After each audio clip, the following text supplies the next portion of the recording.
বন্ধুরা, আজ আমি আপনাদেরকে দুর্দান্ত স্বাদের একটা পাট শাক ভাজা রেসিপি দেখাবো, যা দিয়ে তোমরা এক থালা ভাত খেয়ে নিতে পারবে। এতই টেস্টি হয় খেতে।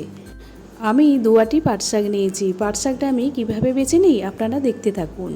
শাকটা আমি কিভাবে বেছে নিই তোমরা সেটা দেখে নাও। প্রথমে পাতাটাকে ধরলাম, ধরে দেখুন পাতার শিরটা আর পাতাটা দুটো কিন্তু আলাদা করে দিলাম। এই শিরটা কিন্তু আমি নেব না।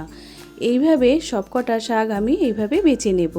দেখুন শির আলাদা, পাতাটা আলাদা, এইভাবে আমি শাকটা বেছে নেব। একদম কচি শাকটার বাদ দেওয়ার কোনো দরকার নেই। একটু বড় যে পাতাগুলো হয় সেই পাতাগুলো, এই শিরগুলো বাদ দিয়ে দেবেন। এগুলো আমি আমার মা বা শাশুড়ি মায়ের থেকে শেখা, যে এগুলো খেলে নাকি পেট গরম করে, সেই জন্য আমি এই শিরটা বাদ দিয়ে দিলাম। এইভাবে সমস্ত শাকটা আমি বেছে নেব।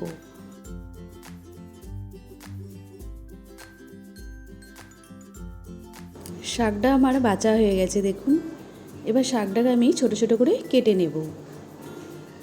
প্রথমে এইভাবে গুটিয়ে জড়ো করে নিলাম শাকটাকে। এবার মধ্যিখানটা কেটে দুটো ভাগে ভাগ করে এবার ছোট ছোট করে কেটে নেব। এরকম ছোট ছোট করে কুচি করে কেটে নেব।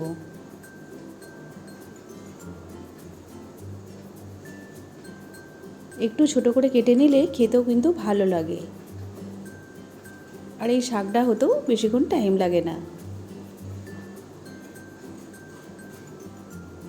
দেখুন শাকটা আবার কাটা হয়ে গেছে। এবার আমি একটা পাত্রে তুলে নিলাম। এবার পরিষ্কার করে ধুয়ে নেব। গ্যাস অন করে কড়াই বসিয়ে দিয়েছি। কড়াইয়ের মধ্যে দিয়ে দেব সরষের তেল। তেলটা গরম হওয়া পর্যন্ত অপেক্ষা করব।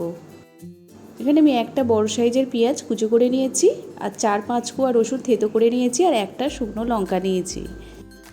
তেলটা গরম হয়ে গেছে। শুকনো লঙ্কাটা ফাটিয়ে তেলের মধ্যে দিয়ে দেব। শুকনো লঙ্কাটা ফাটিয়ে তেলের মধ্যে দিয়ে দিলাম। এবার থেতো করা রসুনটা দিয়ে দেব। শুকনো লঙ্কা রসুনটা হালকা করে আগে একটু ভেজে নেব। গ্যাসটা মিডিয়ামে থেকে একটু কম রেখেছি। হালকা করে রসুনটা ভেজে নেওয়ার পর পেঁয়াজ কুচিটা আমি দিয়ে দিলাম। পেঁয়াজটাও এবার নেড়েচেড়ে খুব সুন্দর করে ভেজে নেব।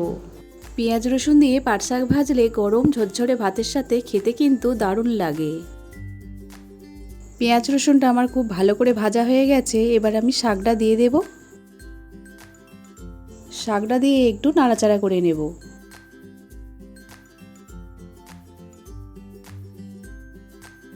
শাকটা খুন্তি করে এইভাবে নাড়াচাড়া করে নিয়েছি। শাকটা দেখুন অনেকটাই কমে গেছে। এবার দিয়ে দেব সামান্য পরিমাণে নুন, সামান্য একটু চিনি দিয়ে দেব। এবার একটু নাড়াচাড়া করে নেব। এবার আমি 2 মিনিটের জন্য ঢাকা দিয়ে দেব।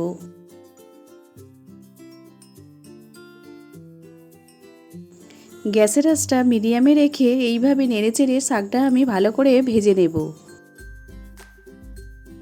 ঢাকনাটা খুলে 1 থেকে 1.5 মিনিটের মতন আমি শাকটা ভেজে নিয়েছি। খুব বেশি কিন্তু ভাজতে যাবেন না, তাহলে শাকটা শক্ত হয়ে যাবে। শাকটা আমার ভাজা হয়ে গেছে, একদম রেডি হয়ে গেছে। এবার আমি গ্যাসটা অফ করে দেবো।